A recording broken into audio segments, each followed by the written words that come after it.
어, 40분 정도 지나면은 오세영 선생님이 이제 저기 마무리하라고 해주시면 여러분들과 이제 토론에 들어가도록 하겠습니다. 자, 일단은 그 우리가 마을에서 만난 예수라는 책을 가지고 책 읽기 모임을 하는데요. 어, 다 아시다시피 최근에 이제 사람들이 책을 못 읽는 여러 가지 그 쇼츠나 릴즈 중독이 있어서 이제 책을 좀 구체적으로 읽는데 왜 마을에서 만난 예수냐? 어, 이 예수님이 이걸 우리가 종교적으로 읽지 않고 예수님을 오늘날 다시 읽는 방법 중에 하나는 일종의 예수님은 당시에 갈릴리 지역에 있어서의 마을 활동가이셨습니다. 그래서 우리가 고전을 마을 활동에 있어서 고전을 읽는다라는 생각을 가지고 크리스천들은 우리 신앙을 다시 한번 확인하고 아직 크리스천이 아닌 분들은 그 마을에서 활동한 그런 아주 좋은 훌륭한 스승의 얘기를 듣는다 이런 생각으로 한번 오늘 말씀을 나눠보도록 하겠습니다. 자, 우리 예수의 이야기에 그 출발은 우리가 뭐 성탄절 그래서 유년기 이런 것이 있는데 사복음서 중에서 가장 먼저 쓰여진 마가복음은 요한의 세례 운동부터 예수의 그러니까 청년기부터 이제 얘기가 나와요. 근데 그 청년기에 예수님이 활동했던 첫 무대는 요단강이라고 하는 그 강가에서 당시의 음, 선지자인 그 세례 요한에게 세례를 받는 것으로 시작이 됩니다. 그러니까 어떤 선지자가 광야에서 외치는 자가 있어 이르되 너희는 주의 길을 준비하라 회개의 세례를 전파하니 이렇게 마가복음 1장 3절에 되어 있는데 이 광야에서 외치는 소리에게로 청년기에 예수님이 젊은 이들과 함께 나갔다라는 거예요. 그러니까 이게 첫 예수님의 이제 첫 공생애 시작하기 바로 직전의 얘기인데 이 광야에서 외치는 소리 요한의 세례 운동의 핵심은 뭐냐면은 예루살렘에 지금 우리 전쟁이 한창 중인 예루살렘의 성전이 있죠. 유대교회. 그러한 성전 중심으로 모이는 성전 종교에 대해서 성전의 신앙 체제에 대해서 일종의 거부를 하고 새로운 운동을 세례요한이 요단강에서 시작했다는 거예요. 그러면 예루살렘 중심의 성전 종교라고 하는 거는 뭐냐? 그 성전에서 예배를 드리는데 당시에는 제사가 중심인데 이 성전이라는 거룩한 공간에 나와야만 죄 사함을 받고 그 거룩한 공간에서 너희들이 이제 죄 사함을 받고 하나님과 접속할 수 있다, 만날 수 있다 이렇게 얘기를 하는 거예요. 그런데 세례 요한은 요단강에 나가서 이 강가로에 나와서 물로 깨끗하면 씻으면 세례를 받으면 너희들이 다 죄 사함을 받을 수 있다. 이게 전혀 다른 얘기를 하고 있죠. 이거는 뭐냐면 이 성전 예루살렘 중심의 성전 종교는 거기 갈 때 그 백성들에게 제물을 요구해요.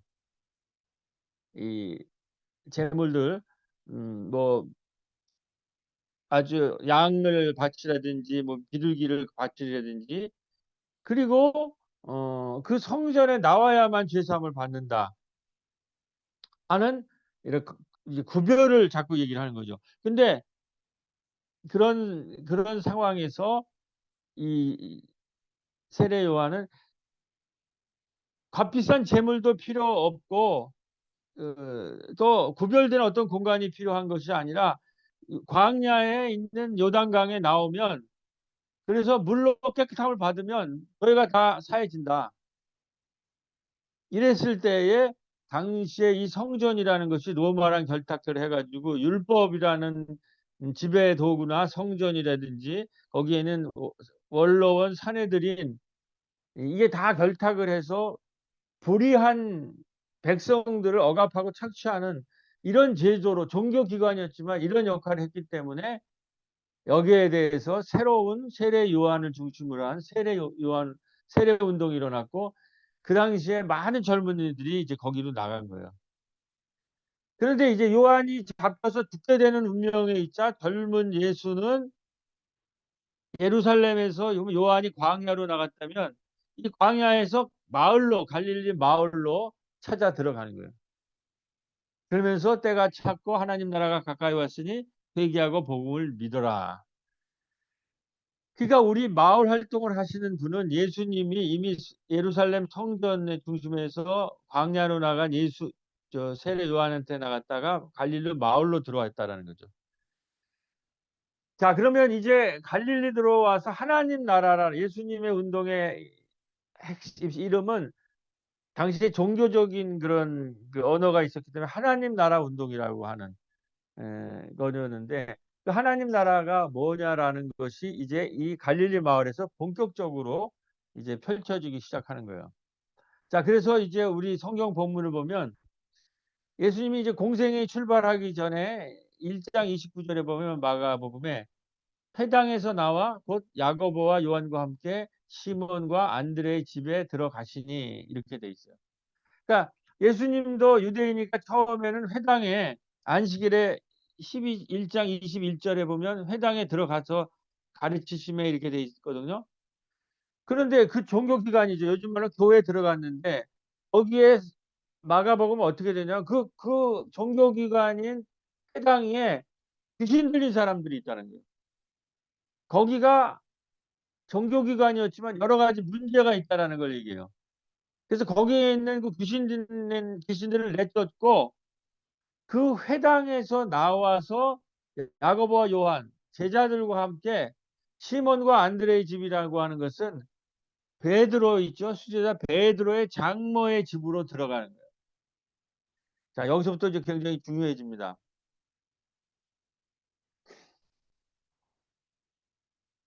회당에서 나와서 시몬과 안드레라고 하는 장모의 집으로 장모의 집은 어디 있어요? 마을에 있잖아요. 마을에 들어가면서부터 공생애가 출발되는데 마가는 이 집을 장모의 집을 회당과 대비되는 구도로 설정을 하고 놓고 있는 거예요.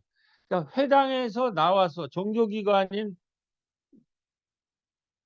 그 회당에서 나와서 마을로 들어간 거예요. 거룩한 종교기관인 회당에서 나와서 마을로 들어가는 거고 이거는 당시에 재정일치 사회에 종교이기도 하고 정치이기도 한 유대교의 중심 공간이 유대교에서 이탈을 의미하는 겁니다. 그 유대교에서 나와가지고 회당에서 나와서 마을로 그 베드로의 장모의 집으로 들어갔다는 것은 마을로 갔다는 거죠. 그러니까 요즘 우리가 코로나 이후에 이제 교회에서는 신학에서는 교회에서 이런 반성이 있어요. 이제 더 이상 기독교는 종교는 자꾸 교회로 들어오라고 그러지 말고 교회에서 마을로 나가야 된다. 그걸 마을 목회라고 그러는 거예요. 그것뿐만 아니라 교회뿐만 아니라 우리 사회도 이제 저 중앙에 있는 예루살렘이라든지 그 여러 그 제도적인 건물이라든지 이런 행정기관이라든지 이런 곳으로 사람들을 오라는 것이 아니라 그런 곳에서 우리 서민들이 우리 백성들이 살림살이를 하는 마을의 공간으로 들어가야 된다는 거예요. 그러면 이 마을의 공간에서 뭘 했느냐? 1장 33절에 보면은 베드로의 장모의 집 문 앞에 온 동네가 문 앞에 모였더라라고 나와 있어요. 그러니까 회당에서 모여있던 사람들이 이제 마을로 나와서 마을로 온 동네가 마을 문 앞에 베드로의 장모의 집 마을의 문 앞에 모였다라는 거예요. 그래서 이 열병 걸린 여인을 베드로의 장모를 고치니까 각색병 걸린 사람들이 밤새도록 모여서 병 고침을 받는 거예요. 다시 말해서 마을 한복판에 베드로의 장모의 집이 치유의 마당이 된 거예요. 일종의 병원이 된 거예요, 요즘 말로는. 그러니까 예수님의 마을에 들어가면서 공생애가 시작이 되는데 첫 번째로는 치유하는 마당이 형성이 됐다는 거죠. 두 번째로는 그 베드로의 장모를 고친 다음에 저기 중풍병 환자를 마비 걸린 사람을 고치는데 거기는 어떻게 모여야 되냐면 온 동네가 문 앞에 모였다라고 하는 베드로의 장모의 집 다음에 진도가 나가서 많은 사람이 모여서 문 앞에라도 용신할 수 없게 됐다. 이 중풍병자의 앞에는 사람 몸을 움직일 수 없을 정도로 또 많은 사람이 이제 모였다고 이렇게 돼 있어요. 그러면서 이제 이 예수의 마을 운동이 확산되는 것을 이제 나타나는 거죠. 그 다음에 그러니까 베드로의 장모의 집, 중풍병자의 집 다음에 알페오 아들 레위의 집 앞마당에서 모이는데 거기에서는 이제 예수님이 마을 활동의 가장 중요한 거 밥상을 푸는 거를 해요. 밥을 같이 먹어요. 그래서 예수님은 거기서 별명을 얻어요. 세리와 죄인의 친구. 늘 먹고 마시고 이렇게 죄인들의 친구가 돼요. 그러니까는 해당 사람들이 종교 지도자들이 이게 거룩해야 되는데 자꾸 거룩한 공간인 교회로 안 오고 마을로 나가서 사람을 고치고 사람들이랑 밥 먹고 밤 잔치를 벌이고 이러니까 못마땅해서 시비를 걸어요. 너는 왜 세리와 죄인과 어울리느냐? 그랬을 때 예수님이 나는 의인을 부르러 온 것이 아니라 죄인을 부르러 왔다. 자, 이 얘기를 이렇게 도표로 하면 이렇게 되는 거예요. 온 동네가 문 앞에 모였다. 장모의 집에 많은 사람이 모여서 문 앞에 용신할 수 없게 되었다. 문둥병 환자. 그다음에 알페오의 집 앞에 밥상을 펴는 거. 그다음에 38정에 우리가 다른 가까운 마을로 가자. 거기서도 전도하니. 그러니까 이 1장부터 3장까지 마가복음은 완전히 마을에서 치유하고 밥상을 먹고 전도하는 마을 활동하는 거죠. 그래서 하나님 나라를 새로운 공동체를 세우는 거예요. 해당에서 거룩한 척하고 자기들끼리만 거룩하고 이 백성들을 아프든지 배가 고픈든지 아무런 관계도 안 하고 죄인이라고 그 사람들을 뿌리기만 하는 이런 종교기관이나 정치 공간에서 마을로 들어가서 그들을 고치고 가르치고 그리고 그들과 함께 먹고 마시는 이것이 하나님 나라라는 거예요. 그래서 예수님과 그의 일당은 더 이상 회당 중심의 건물이 아니라 마을의 집과 집을 연결한 선교 네트워크로 하나님 나라 운동을 시작했는데 이 하반 하나님 나라 운동이 가버나움에서 중심으로 해서 급속도로 하나님 나라 운동이 퍼져나가는 거죠. 요약하자면 예수의 운동을 요약하면 귀신을 쫓아내고 병자를 고치고 이게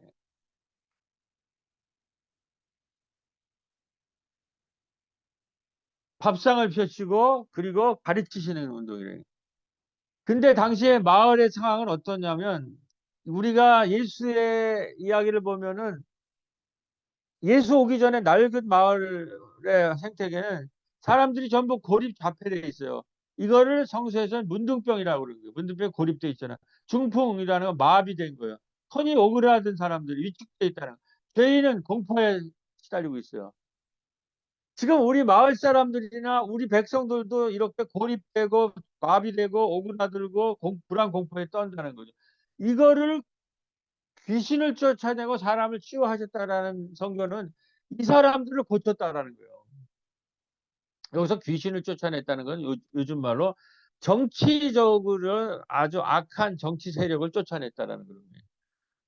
그래서 마을에서 이 사람들이 온전하게 되는 그리고 같이 밥상을 나누고 같이 하나님을 찬양하고 같이 공동체를 이루고 세우는 이걸 하나님의 나라라고요. 요즘 말로 하면은 이게 이제 성서의 언어로 써있기 때문에 말하면 마을에 밥상 캠프를 만들고 치유 캠프를 만들고 축제 캠프를 만들고 교육 캠프를 만드는 거예요. 그래서 교육과 전도의 마당, 그다음에 치유의 마당, 밥상 마당을 마는 거예요. 성서에는 마태복음 9장 35절에 이렇게 나와 있어요. 예수께서 모든 성과 촌에 두루 다니사 저희 회당에서 가르치시며 천국 복음을 전파하시며 모든 병과 모든 약한 것을 고치시니라. 모든 병과 모든 약한 것을 고친다라는 거예요. 성과 촌을 두루 다니면서 마을을 두루 다니면서 모든 병과 모든 약한 것을 고치시니라. 이게 복음이라는 거고 복음이라는 기쁜 소식이고 이게 오늘날에 있어서 마을 운동의 핵심이라는 거죠. 이런 거를 간디 같은 사람들이 이제 한 것이 이게 공화국, 마을 공화국 같은 사람은 간디 같은 사람은 마을에 공화국을 세우자라는 이런 얘기를 했던 거죠. 자, 그러면 여기 이것을 이 운동을 쫓아다닌 그 열두 사도라고 나오죠. 제자들. 제자들이 누군가? 예루살렘 성전에서 광야로 해서 갈릴리 마을에서 하나님 나라가 마을에 입성하면서 가까이 왔다. 그러니까 젊은 어부들이 배에서 뛰어내려 가지고 이 마을 운동에 합류를 해요. 그래서 안드레아, 빌립, 나다니엘이 여기에 참여를 하는데 처음에 그 이 나다니엘이 아주 시니컬하게 갈릴리에서 무슨 선한 게 나오냐. 이 갈릴리 촌 동네 가난한 동네에 무슨 메시아 예수를 같은 사람을 가난에서 해방하고 배고픔에서 해방하고 아픔에서 해방하는 이런 사람을 메시아라고 그러잖아요. 메시아가 왔다 그러니까 친구들이 가서 보자 그러니까 무슨 갈릴리에서 메시아가 나오냐 이렇게 얘기를 해요. 그런데 이제 예수를 만나고 이 사람들이 변해서 예수를 따라다니는데 제자가 되는데 이러한 운동이 우리나라에서도 있었다는 거예요. 우리나라에서 이제 우리나라에서 일제 시대 때에 아시아에서 일본이 모든 아시아의 나라들을 전부 식민지로 삼았을 때 거기에 대해서 다른 아시아 나라들은 제대로 항거하고 항쟁하고 싸우지를 못했어요. 그런데 우리나라야만이 여기에 대해서 항거하고 싸우고 그래서 3.1운동까지 하는 전국적인 대대적인 저항 운동이 일어났거든요. 그것의 근원이 되는 것이 동학사상이에요. 동학이라는 종교예요. 근데 동학이라는 건 그러니까 아시아에서 최고의 종교였고 우리나라의 일제 때는 30만 명이 그 교도였어요. 근데 그거를 최근에 백승종 교수가 연구한 거에 의하면 그래서 많은 사람들이 이 동학에 대해서 좀 연구를 해요. 그리고 지금 다시 동학을 연구하는 불이 붙었어요. 우리나라 우리가 한류가 일어나고 지금 우리가 이렇게 우리나라가 이렇게 세계적인 거 되는데 이러한 힘의 동학이 뭐냐? 다른 나라에 없었던 건 백승종 교수에 하면은 서당 수가 2만 1,000개, 학생이 26만 명이 됐고 그리고 서당을 중심으로 해서 지식이 대중화되고 새로운 평민 지식인들이 등장했다는 거죠. 이게 예수 때 예수가 나타나니까 갈릴리의 그 제자들이 갈릴리 예수 시대의 평민 지식인들이에요. 지금 우리도 마을마다 뭐 지석협이라든지 또 마을 대학이라든지 이렇게 해가지고 시민들이 이렇게 자기들끼리 공부하잖아요. 그게 서당이란 말이에요. 그리고 동학을 창출한 최수은, 최재우, 전봉준 이 사람들이 대접주들이 손화중, 김계남이 전부 서당 접주 출신이라 서당 하, 저기 그 포주 접주 학장들 출신이라는 거죠. 그 가리키는 사람들 서당의 훈장들 출신이었다는 거죠. 그런데 이 안드레와 빌립이나 나다니엘이 그물을 버리고 사람을 낚는 업으로 예수를 따는 사람들은 또 당시에 갈릴리의 평민 지식인이라는 거예요. 그리고 이러한 평민 지식인들을 향해서 예수님은 가난하고 늙고 눕는 자들을 해방을 하기 위해서 왔다는 선언문. 오늘 뭐 우리 부천에서도 돌봄 선언문이 좀 나올 텐데 오늘날에 보면 일종의 마을 공화국 운동, 마을 대학 운동 선언문이 나온 거예요.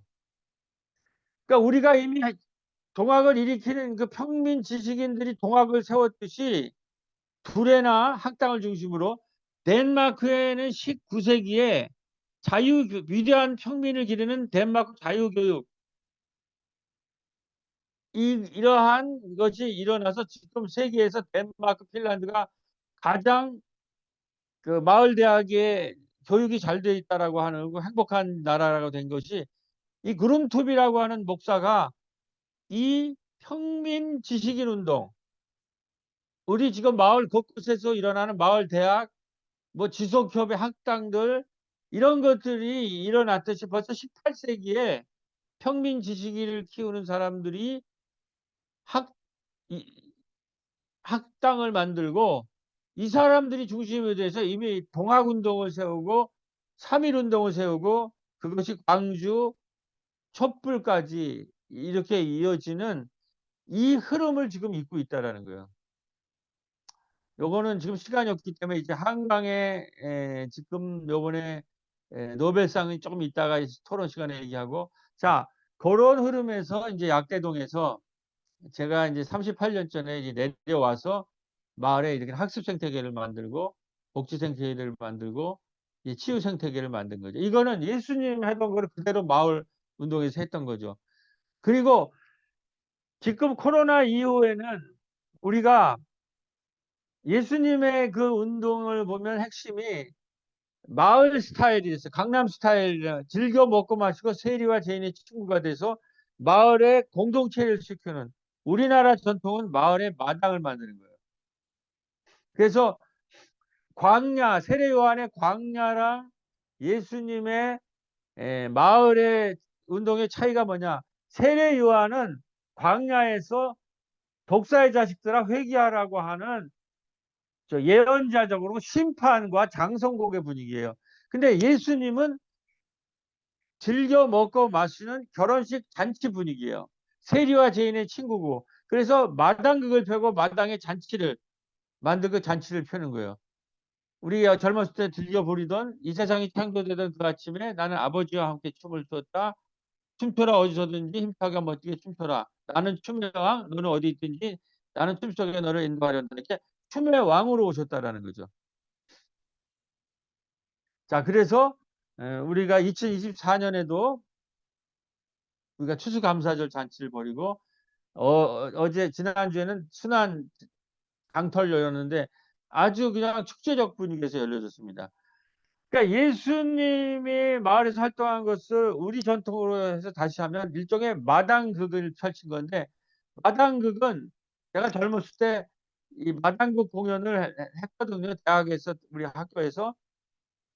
일종의 풍자와 해악인데, 예수님의 마가복음 17절에 보면은 나는 의인을 부르러 온 것이 아니라 죄인을 부르러 왔다라는 거예요.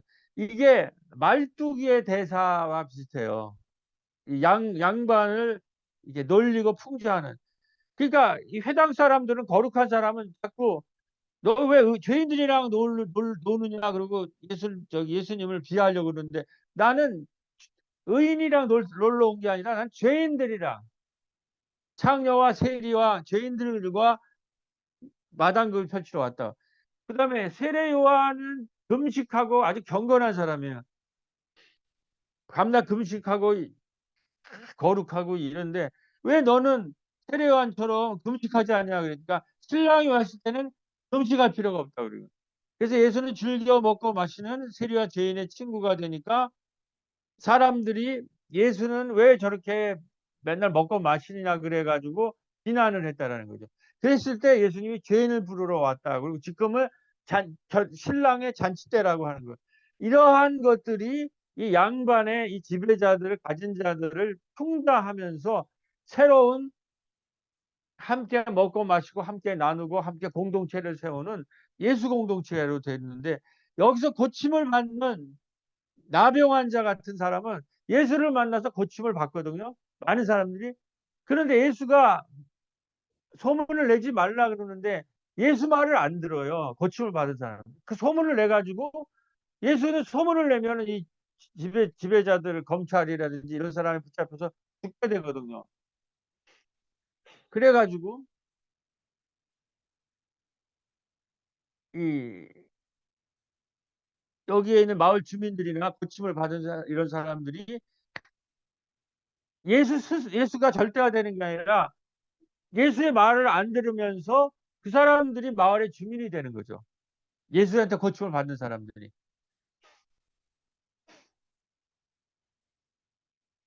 그러니까 마가복음은 오늘 이 시대에도 마을 공유 마당극의 대본이 되어서 예수님의 장모의 집 앞마당 레위의 집 밥상으로 사람을 치유하고 중풍병자가 지붕을 뚫고 내려올 때 너희의 믿음이 너를 낫게 했다는 대용서 선포 후 예수님과 바리새파의 입술이 많은 장면을 통해 바리새파의 죄인화에 대해서 예수님의 사죄 선포 장면이 바로 마당극에서 말뚝이가 양반을 풍자와 하는 것과 같음을 보면서 그동안 교회와 개인의 무대에 갇힌 교회가 이제 교회 안에 개인극의 단계를 넘어서서 지역과 마을로 사방으로 열릴 뿐만 아니라 교회 밖 마을 밖에 오늘날 노숙자와 같은 오클로스에까지 나가 마을 앙카 밖에 공유지로 생명의 돌봄을 이야기하는 풍성한 마당극으로서의 마을교회가 되어야 된다라는 거예요. 이 기도문이 우리 부천에 주효종이라고 노숙자를 돌보다가 돌아가신 분 추모제가 그 이정아 사모님네 그 쉼터에서 열려가지고 그거를 보고 그 주간에 제가 설교한 겁니다. 그래 갖고 바리새와 예수가 그렇게 마을을 휘젓고 다니까 이 지배자들이 바리새파랑 헤롯이 결탁을 해서 예수를 죽일 음모를 끌고 예수와 5차례 논쟁을 하는 거예요. 왜 중풍 병자를 고치느냐? 왜 불경한 사람들과 즐겨 식탁을 하느냐? 왜 금식을 하지 않느냐? 왜 안식일날 미리식을 짜러 먹느냐? 이런 거 갖고 시비를 할 때 예수님이 거기에 대해서 다 이제 대응을 해요. 그래서 이러한 낡은 유대교의 억압의 문화, 억압과 사람을 죄인화하는 문화에서 이 마을 공동체를 소통하고 치유하고 잔치를 하는 축제의 문화로 만들었다는 거예요. 이게 하나님 나라의 모습이 여기서 나와 있는 거죠. 그래서 유대교 성전과 회당의 체계, 이거는 안식일과 율법과 회당을 가지고 그 질서를 만들어 놓은 거에서 사람이 안식일의 주인이다라는 거를 통해서 통합 돌봄 마당, 요즘으로는 이거를 만들었다는 거죠. 그래서 우리가 이제 교회는 마을의 마당이 돼야 되고 마당극이 돼야 된다는 건데, 요거는 이따가 밑에다가 올릴게요. 지금 시간이 없어서 유튜브로 올려놓을 테니까 새로운 교회에서 마당극 하는 장면 한번 보시고. 자, 마지막으로 비유가 뭐냐? 비유는 예수님이 마을에서 쫓겨나면 들판과 산으로 쫓겨나잖아요. 그 호숫가에서. 여기에서 거기에 마을에서 쫓겨난 사람들이 모여온 사람들한테 가리킨 게 들판과 호숫가에서. 근데 그거는 전체적으로 예를 들면은 전복적인 지혜가 담아 있어요. 그 대표적인 두 개만 얘기하면은 그 죄 많은 여인이 예수님이 마지막 십자가를 지러 가기 전에 아무도 그 사람이 십자가를 지고 죽었다가 부활할 것이라는, 그가 죽을 거를 예상 못하는데 마리아만이 그것을 이제 마리아만이 그것을 깨닫는 거예요. 그래서 향유를 받고 향유병을 그 비싼 걸 깨서 기름을 바르는 거예요. 이것은 이제 이가 죽을 장례를 미리 알아차리고 장례 그것을 암시하는 표현이에요. 자, 이것이 뭘 의미하느냐? 아무도 그 회당에 있는 사람들, 이런 거룩한 공간에 있는 사람이 이 예수가 죽어서 부활할 거라는 걸 아무도 못 알아듣는데, 이 마리아라고 하는 가족에서 식탁을 돌보는 이 여인만이 그걸 알아차리고, 이 여인만이, 그러니까 가족의 돌봄 노동자만이 예수가 누군지 알아차리고 그를 경배하고 있는 거예요. 그거를 거룩의 정치학이 아니라 자비의 정치학이라고 그래요. 이 거룩한 공간에 있는 사람들은 그냥 율법을 만들어서 검찰처럼 맨날 너는 잘못했어 잡아 가둘 생각만 하고 구별하고 그 사람들 죄인화하는 것만 하는데, 이 돌봄 노동자는 사람들 실질적으로 돌보고 이제 죽으러 가는 예수를 예비하는, 그게 대비가 되는 거거든요. 그다음에 탕자의 포도원 일꾼 비유는 아침에 일찍 온 사람이랑 맨 늦게 온 사람이 똑같은 월급을 줘요. 요즘 말로는 기본 임금을 준다라는 거예요. 이게 이미 2000년 전에 이 포도원 일꾼 비유에 나와요. 그러면 아침에 일찍 온 사람들이 항의를 할 거 아니에요. 그런데 나중에 늦게 온 사람도 먹어야 된단 말이에요. 그 사람은 그거 없으면 죽는 상황이니까 그 사람들한테도 늦게 조금뿐이 노동 안 했어도 살 임금은 지급하는 해야 된다라는 거. 그게 은혜의 경제학이에요. 그게 지금 기본 임금이라는 말이에요.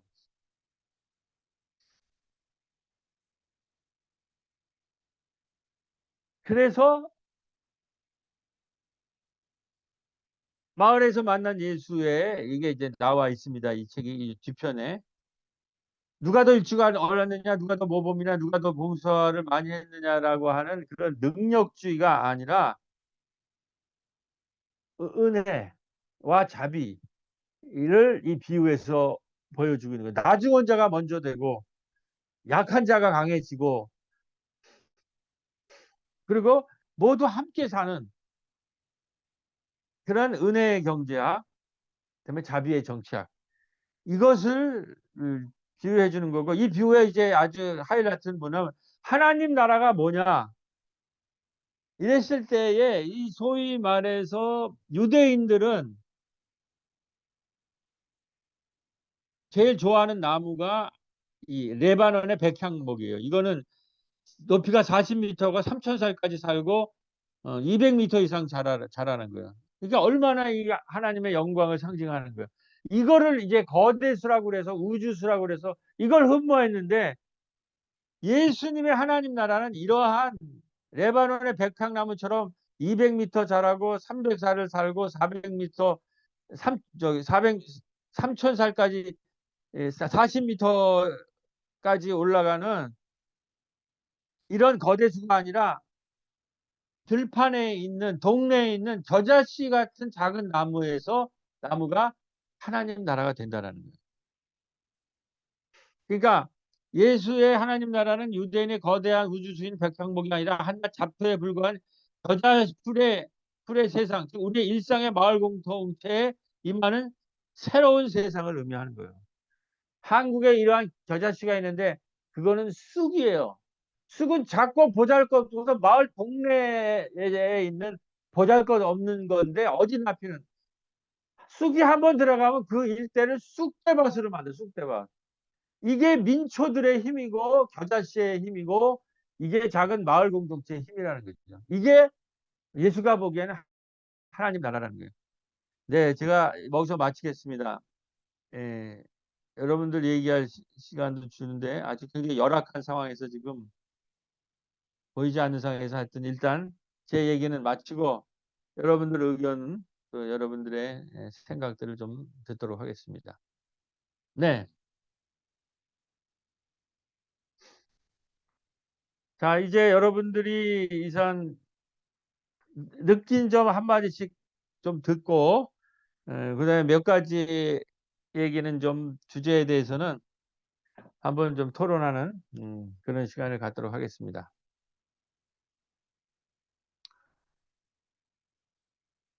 참, 좀 많이 빠지셨네, 오늘? 아닌가?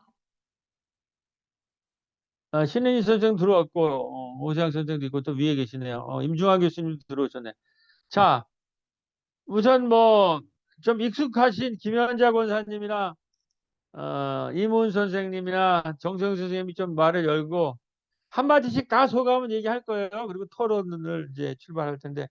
자, 김현자 권사님부터 한번 출발해 보십시오. 네. 예, 저는 여기 이 책을 보면서 또, 목사님 말씀을 들으면서 이제 밥상 공동체란 말이 가장 저한테 공감이 됐고, 그것처럼 사람을 편안하게 해주는 건 없는 것 같다는 생각을 했습니다. 특히 이제 저는 떡을 만드는 사람으로서 떡을 나누고 이렇게 그 떡이 대단히 좋더라고요. 사람을 사귀거나 사람하고 아무런 이해관계가 없어도 그냥 친할 수 있고 가까이 할 수 있는 이런 걸 저도 이제 이원도 목사님한테 설교 들으면서 밥상 공동체라는 그런 걸 많이 배우기도 하고 실천하기도 하고 제가 또 떡을 나눔을 하면서 너무들 스스럼 없이 가까워질 수 있기 때문에 어, 예, 그 밥상 공동체에 대한 예수님의 활동 중에서 밥상 공동체가 가장 저한테는 어, 그 익숙하면서도 가장 저를 힘 있게 만든 그런 활동의 하나라고 저는 생각을 했습니다. 여기까지. 네, 이어가시죠. 이렇게, 네, 좋습니다. 책 읽은 거 얘기해도 좋고, 말씀 들은 거죠. 이문 우리 장로님 한 말씀 부탁드립니다. 예, 말씀 잘 들었고요. 예, 지금 선생님이 음소거를 음소거 했는데 기본적으로 아까 그 말씀하셨듯이 이게 왜 그러지? 에코가 들어가는 거예요? 잠깐만요. 그러면 뭐, 다른 분부터 좀 하시죠. 지금 김명종 선생님 뭐 한 말씀, 됐습니까? 이문 장로님? 예, 네, 네. 지금 감사합니다. 두 명이 같이 있어가지고요. 이게 네네. 스피커가 지금 노트북에 붙어 있으니까 네네. 잘 소리가 이렇게 들립니다. 지금 좋습니다. 네. 들려요. 예, 예, 예.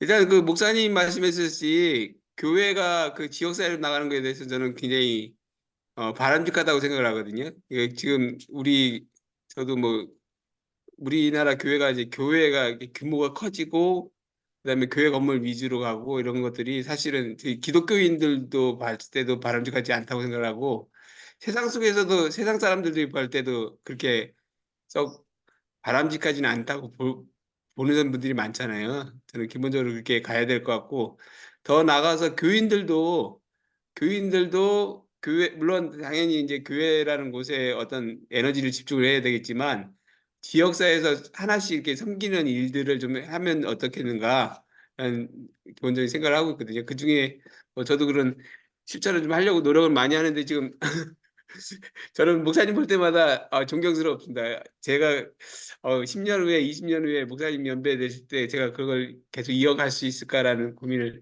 하고는 있는데 하여튼 그렇게 갔으면 좋겠다고 생각이 들고요. 짧은 기도 제목이긴 한데 지금 같이 저 있는 분하고 내년에 농번기 때 한해서 하겠지만 일단 점심 밥상 공동체를 좀 하려고 하거든요. 그래서 1년에 짧게는 2달, 길게는 3달 정도 지금 준비하고 있는데 저는 그게 출발점이었으면 좋겠다. 그래서 실제로 농촌 지역에 요즘에 뭐 없어서 못 먹지 않지 않냐라고 하지만 사실은 농촌 지역에 굉장히 이렇게 먹는 게 이렇게 부실하신 분들이 꽤 많이 있거든요. 그래서 밥상 공동체를 좀 회복하면서 거기서 먹고 그다음에 노령화가 급속하게 되는 농촌 지역에서 그래도 서로의 어떤 인간적인 모습들을 서로 이렇게 좀 공유할 수 있지 않을까라는 생각이 들거든요. 그래서 음, 기도를 계속 하고 있습니다. 그래서 내년에 한 두세 달 어르신들 잘 좀 섬기고 밥상 공동체가 되면 그 후에는 좀 그 기간을 늘린다든지 뭐 주일날도 이렇게 한다든지 이렇게 좀 방향성을 좀 잡고 있거든요. 하여튼 어 사실 이 강의를 좀 들을까 말까 고민을 많이 했었거든요. 했는데 지금 뭐 첫 강의이긴 하지만 제 생각에는 잘 선택했다. 역시 좀 더 배워야 되겠다는 생각이 좀 듭니다. 하여튼 열심히 배우고 책도 좀 더 꼼꼼하게 읽도록 하겠습니다. 예, 아멘. 감사합니다. 이상입니다. 김명종 선생님 이어주셔야 되겠네. 지금 내년에 저 세일에 대해서 말씀하셨는데, 네, 누구 먼저 알면 되는군요. 네, 네, 네. 제가 들어갈게요. 네, 말씀하세요. 예, 저는 뭐 예수님의 활동, 이게 성경 구절이나 이 부분은 좀 익숙치는 않은데, 음. 예, 이문 선생님하고 이제 마을 공동급식을 어떻게 시작해 볼까 하는 고민 속에서 강의를 이제 듣고 있는데, 목사님이 이제 밥상 공동체 얘기를 하셔가지고 귀가 이렇게 좀 번쩍 뜨인 것 같습니다. 그리고 예수님이 어쨌든 간에 그 밥상 공동체를 중심으로 해서 공동체를 형성해 나가고 뭐 생태계를 재창조하시는 움직임을 가지셨다, 이런 부분에서 좀 마음에 많이 와닿는 것 같습니다. 그래서 어쨌든 간에 계속 그 강의를 듣고 의논해 나가면서 첫 출발로 마을 공동급식을 잘 준비를 해보는 내용을 좀 구체화시켜 나가도록 하겠습니다. 네, 감사합니다. 네, 이제 뭐 정수영 집사님 좀 아꼈다가 제가 하겠습니다. 익숙한 분은 저기 누구야? 신은희 선생님이나 허지연 선생님, 허지연 선생님이 얼굴을 안 보여주시네. 잠깐 일어나셨나? 신은희 선생님은 간단하게 우리랑 지금 뭐 급식 운동을 또 하고 계신데 신신마. 지금 거기 차 안이라고 그래서 얘기를 못 하시겠다고 그랬지. 네. 그러면 알겠어요. 신은희 선생님은 얘기하기가 힘들다고 지금 고속버스 아니라니까 그냥 손만 들어주세요. 네. 자, 그러면 누가 허지연 선생님이 가능하신가요? 김병학 선생님이나 두 분이 다 얼굴이 안 보여요. 허지연 선생님 방금 전까지 얼굴이 보였는데. 자, 그러면 기다리면서 오세양 선생이랑 정세영 선생님, 네, 허지연 선생님 들어오셨네. 네. 한 말씀 부탁드립니다. 세상에 자꾸 누가 왔다 갔다 해가지고. 음, 네, 죄송합니다. 저 오늘 처음 하는 거라서 분위기가 지금 봐야 하는 상황인 것 같고요. 말씀해 주신 거 들으면서, 해야 할 일이 진짜 많구나. 앞으로 무엇을 어떻게 해야 할지 아직 정확하게 그려지지는 않지만 많이 배워야겠다. 그래서 같이 해봤고요. 그리고 말씀하신 것 중에 교회라고 하는 그 공간이 마을로 나와야 된다라는 게 굉장히 인상 깊더라고요. 항상 신도들이 찾아가는 곳, 누군가가 항상 그곳에 있고 사람들이 찾아가는 곳이라고만 생각을 했는데, 반대로 누군가를 위해서 찾아서 나온다라는 거가 저번에도 말씀하셨지만 굉장히 인상적이더라고요. 저는 그 부분이. 네, 그렇게 또 활동을 해주신다고 하고 하니까, 네, 뭐, 사실 일들은 잘 모르겠지만 열심히 따라다녀 보겠습니다. 아이고, 감사합니다. 다음 주에는 우리 저기 한혜정 선생님 같이 꼭 들어오세요. 네네, 예, 예. 알겠습니다. 다음 주에는 제가 저기 광주에 강의가 있어서 오세양 선생님이 여성 중심으로 할 겁니다. 특별히 여성들 사역, 여성 얘기들을 특강을 아마 할 거니까 본인이 쓴 거. 그렇게 하고 그 다음 주에 제가 돌아와서 다시 하겠습니다. 자, 그러면 오세양 선생님 한번 받아보실까요? 오늘 뭐 얘기 중에서 내일 하겠지만 한 바퀴 돌으시니까. 잘 안 들리는데, 예. 제 얘기 들리세요? 네네. 네, 저희 집 모든 컴퓨터가 다 꽂아가지고 제가 지금 여러분 얼굴을 컴퓨터 두 개로 다 보고 있는데 또 오디오가 안 돼갖고 다시 휴대폰으로 들어왔습니다. 네. 저는 이제 뭐 기독교적인 이야기를 하지만 꼭 기독교가 아니더라도 모든 종교의 지도자들이나 내용들이 그 지역사회로 나가서 무언가 그 공동체적 관계를 만드는 일에 열심이었다라는 그 사실을 다시 한번 이제 상기시키면서 그 얘기 꺼낸 김에 제가 다음에 사실은 저는 이 그 책을 보시면 아시겠지만 사례 중심이라 그렇게 할 얘기는 없어요. 그런데 이제 다음에는 이 그 마을에서 그런 밥상 공동체와 다른 것들을 어떻게 그 상생의 이야기로 풀어가는지 제가 한번 잘 엮어보겠습니다. 네, 이상입니다. 네. 그리고 녹화에 대해서 한 말씀 하세요. 이거. 제가 그 채팅창에 썼는데 미리 그 양해를 구했어야 되는데 오늘의 강사님이 노트북의 문제를 허겁지겁 시작하시는 바람에 이 녹화할 때 얼굴이 불편하신 분은 미리 말씀 주시면 뭔가 사용할 때 얼굴을 처리하도록 그렇게 하겠습니다. 네, 네. 이상입니다.